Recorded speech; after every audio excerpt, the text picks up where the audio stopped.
pero me gustaría que nos contaras un poco del proyecto de regalías agua potable en Nariño. Bueno, la formulación de ese proyecto como que se direccionó a atender varias de esas cosas que ya he mencionado. Una, teníamos unas potencialidades detectadas eh, para escalar la preparación de ese catalizador que habíamos estudiado tanto y que podíamos, o creíamos podíamos llevar a escalarlo y a aplicarlo en condiciones reales en la descontaminación de aguas. Sí. Por otro lado, estaba la problemática de contaminación de aguas aquí local en el departamento de Nariño. Por otro lado, estaba la casi nula dotación de equipos robustos de laboratorio para hacer catálisis. Y por último, creo que en el año 2011 se da esa reforma a la distribución de los recursos del Sistema General de Regalías. Sí. Y bueno, se hizo mucho chiste y mucho tema con eso, con lo del tema de la mermelada. De allá nació el comentario de la famosa mermelada. Pero en realidad a nosotros sí nos favoreció mucho, y creo que a muchas provincias, ¿cierto? Y es que los recursos que se iban solamente para las regiones productoras de hidrocarburos y de minerales y demás, pues ya se empezó a distribuir equitativamente en todo el país. Eso liberó una serie de recursos y nosotros teníamos toda esa cantidad de necesidades, todo ese cúmulo y también de ofertas y de problemáticas, y nos pareció que se ajustaba muy bien a un proyecto de esas características de regalías. Entonces nos dimos a la tarea de formular ese proyecto. Eso fue después de mi regreso del doctorado y resultó financiado. No, y pues con ese proyecto básicamente montamos 4 laboratorios, los dotamos muy bien. Más o menos del presupuesto de ese proyecto, más o menos unos 3.600 millones de pesos se pudieron ejecutar en equipos robustos. Y esa dotación pues cambió totalmente las condiciones en que ahora podemos trabajar en nuestros proyectos. Y atendió además a una problemática y se hizo una aproximación original a la aplicación de los procesos de oxidación avanzada, y es que hasta ese momento la gran mayoría de aplicaciones de estos procesos que ya expliqué antes eran hacia el tratamiento de aguas residuales, ¿no? Sí.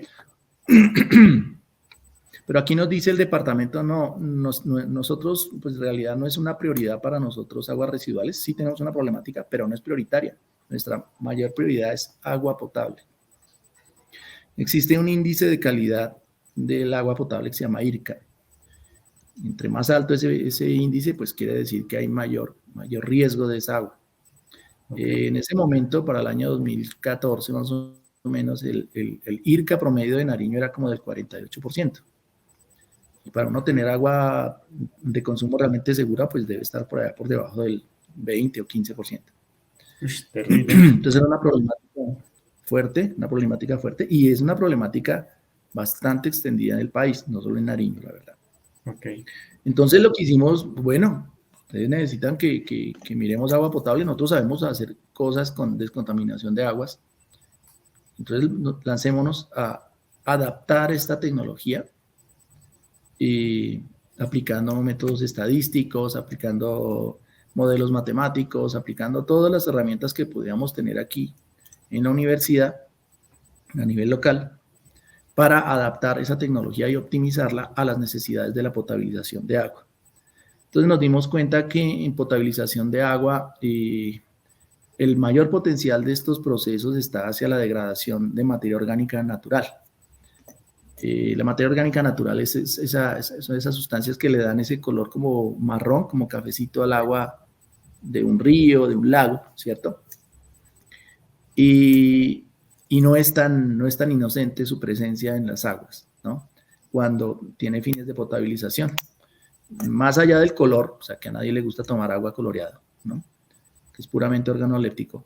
Más allá del color, el problema más serio es cuando esa agua, antes de poder ser consumida en una planta de tratamiento, pues se trata con cloro. Sí.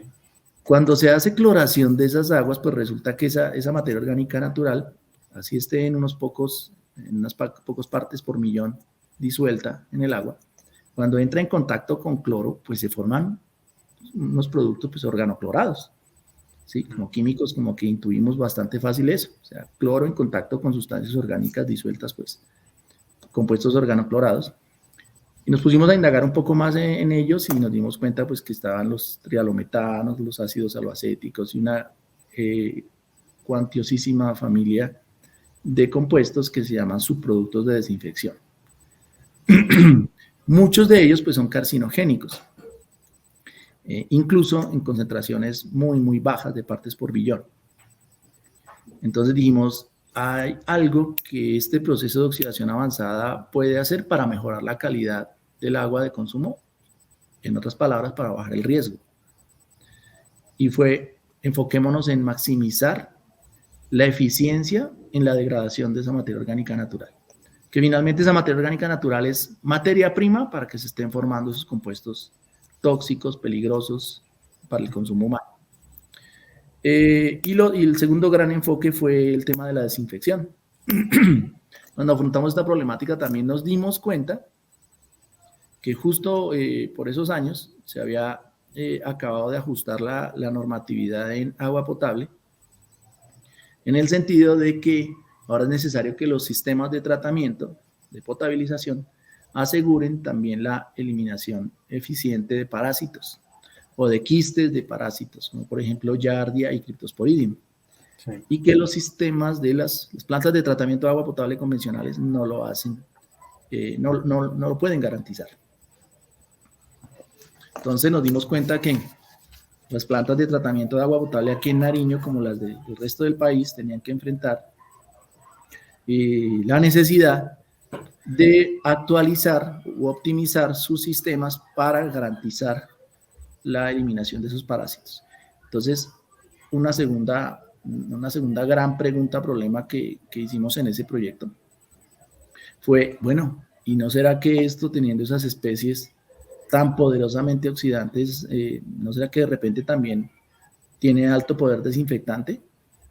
Entonces, ¿por qué esto? Porque, digamos, por un lado, podríamos eliminar una considerable cantidad de materia orgánica natural disuelta y en segunda medida podríamos desactivar agentes microbiológicos peligrosos como los parásitos, con una consecuencia también buena, y era disminuir el consumo de cloro al final en los procesos de tratamiento convencional, porque siempre hay que hacer cloración. Sí. La norma dice que hay que desinfectar. Entonces esa fue, digamos, ese fue como el corazón de la propuesta en el proyecto. Eso fue lo que propusimos y eso fue lo que nos aprobaron y lo que ejecutamos hasta diciembre del año pasado. Acabamos de terminar. Para no confundirme, perdóname, ¿eso quiere decir que en este momento las plantas de tratamiento tienen incorporados esta metodología de la que me hablas en Pasto o en qué punto están en este momento allá? No, en el proyecto alcanzamos a llegar a un prototipo piloto. Okay. Digamos que ponerse como meta la implementación de una tecnología en un proyecto de estos, pues sería una cosa demasiado ambiciosa. Llegamos a una escala de prototipo, entonces tenemos un par de prototipos de 500 y 1000 litros con unos setups bien ajustados para hacer el tratamiento autónomo, digamos, de aguas totalmente crudas en acueductos rurales. Y otro prototipo que tenemos un poco más grande de 1000 litros que podemos adaptar en plantas de tratamiento de agua potable en diferentes puntos, porque una de las cosas que nos dimos cuenta en el proyecto es que el punto de aplicación de la tecnología para mejorar el funcionamiento de las plantas de tratamiento de agua potable depende mucho de las características del agua de abastecimiento. Y todas las aguas de abastecimiento no son iguales ni funcionan igual.